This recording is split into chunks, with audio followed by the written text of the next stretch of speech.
നമ്മൾ കുറച്ച് questions discuss ചെയ്യുകയാണ്. വിഡ്ഢികളുടെ സ്വർണം എന്നറിയപ്പെടുന്നത് എന്തിനാണ്? വിഡ്ഢികളുടെ സ്വർണം എന്നറിയപ്പെടുന്നു അയൺ പൈറൈറ്റിസ്. വിഡ്ഢികളുടെ സ്വർണം എന്താണ്? അയൺ പൈറൈറ്റിസ് ആണ്. കറുത്ത സ്വർണം എന്നറിയപ്പെടുന്നു. കറുത്ത സ്വർണം എന്താണ്?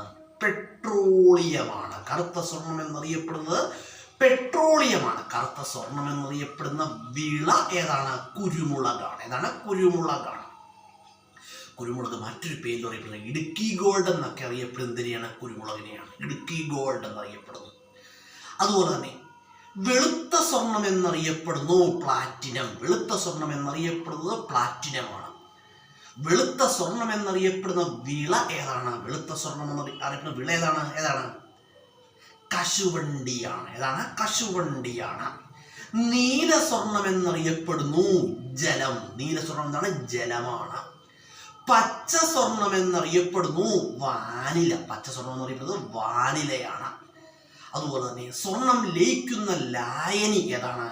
അക്വാ റീജിയ. സ്വർണം ലയിക്കുന്ന ലായനി എന്ന് പറഞ്ഞാൽ അക്വാ റീജിയയാണ്. ഇന്ത്യയിലെ ഏറ്റവും വലിയ സ്വർണ്ണഖനി ഏതാണെന്ന് അറിയാമോ? കോളാർ ഖനിയാണ്. ഏതാണ്? കർണാടകത്തിലുള്ള കോളാർ ഖനിയാണ്. അപ്പോൾ ഒരു പവൻ സ്വർണം എന്ന് പറഞ്ഞാൽ എത്ര ഗ്രാം ആണെന്ന് അറിയാമോ? ഒരു പവൻ സ്വർണം എന്ന് പറഞ്ഞാൽ 8 ഗ്രാം സ്വർണമാണ് ഒരു പവൻ. അപ്പോൾ 1 കിലോ സ്വർണം എന്ന് പറഞ്ഞാലോ? 1 കിലോ സ്വർണം എന്ന് പറഞ്ഞാൽ 125 പവനാണ് കേട്ടോ. 1 കിലോ സ്വർണം എന്ന് പറഞ്ഞാൽ 125 പവനാണ്.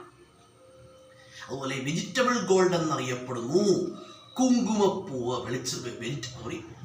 Vegetable gold എന്നറിയപ്പെടുന്നതിനെയാണ് കുങ്കുമപ്പൂവിനെയാണ്.